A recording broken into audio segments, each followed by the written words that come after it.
வேறொரு பாதைகளுக்குள்ளே கர்த்தர் நடத்துவார். தேவ திட்டத்துக்கு உங்களை அர்ப்பணிங்க. இந்நிகழ்ச்சியை கவனித்துக் கொண்டிருக்கிற நீங்கள் வேறொரு இடத்திற்காய் காத்திருக்கிறீர்கள்.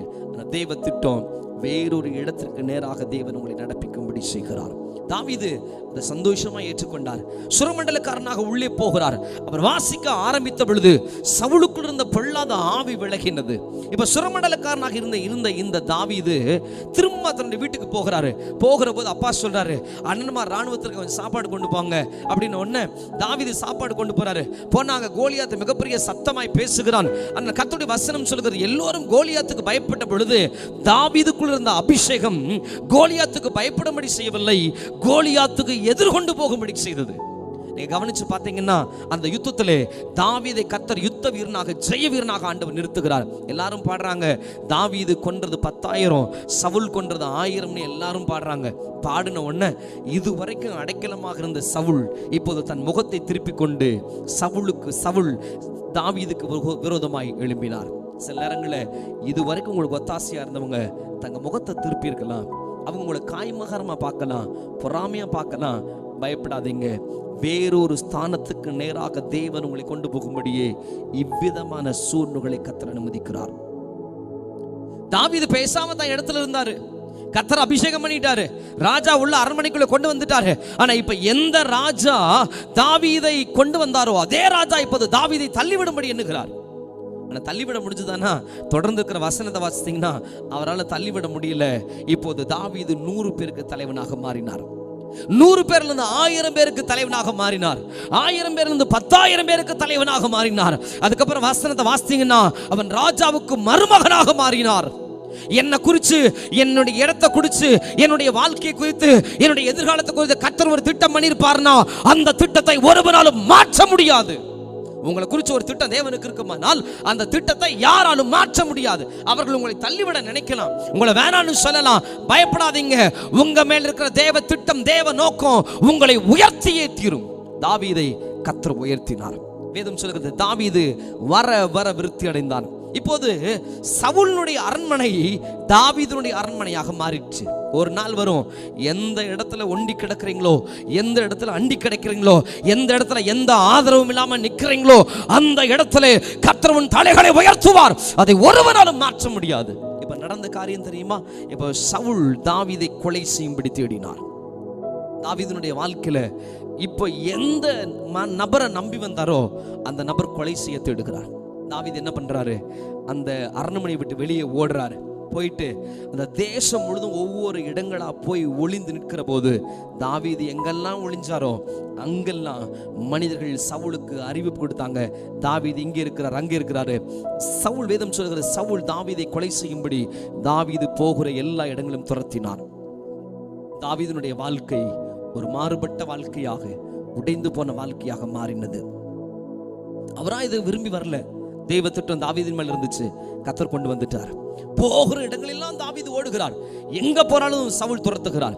இப்படியே போகும்போது ஒரு கட்டத்துக்கு மேல தாவீதுக்கு புரிஞ்சிச்சு, இனிமேல் நாம இந்த தேசத்துக்குள்ள இருக்க முடியாது, சொந்த தேசத்துக்குள்ள இருக்க முடியாது. சரி, வேற எங்க வெளியே போலான்னு தாவீது போகிற போது பெலிஸ்தியருடைய எல்லைக்குள்ள உள்ள போயிட்டார். இந்த பெலிஸ்தியர்கள் தான் தாவீது கூட யுத்தம் பண்ணினவர்கள். இந்த பெலிஸ்தியிலே ஒருவன் தான் கோலியாத். இப்ப அந்த இடத்துக்கு தாவீது போன பொழுது கர்த்தருடைய வசனம் சொல்லுகிறது, பெலிஸ்தியருடைய ராஜாவினுடைய கண்களிலே கர்த்தர் தாவீதுக்கு கிருபை கிடைக்கும்படி செய்தார். நான் உங்களுக்கு சொல்றேன், நீங்க ஒளிஞ்சும் மறைஞ்சும் ஓடுகிற போது உங்களை சார்ந்தவர்கள் உங்களை துரத்துவார்கள். ஆனால் நீ எவர்களை எதிராளி என்று நினைக்கிறீர்களோ அவர்கள் இடத்திலே பரலோகத்தின் ஆண்டவர் உங்களுக்கான அடைக்கலத்தை உண்டாக்குவார். பெலிஸ்திய ராஜா என்ன பண்றாரு?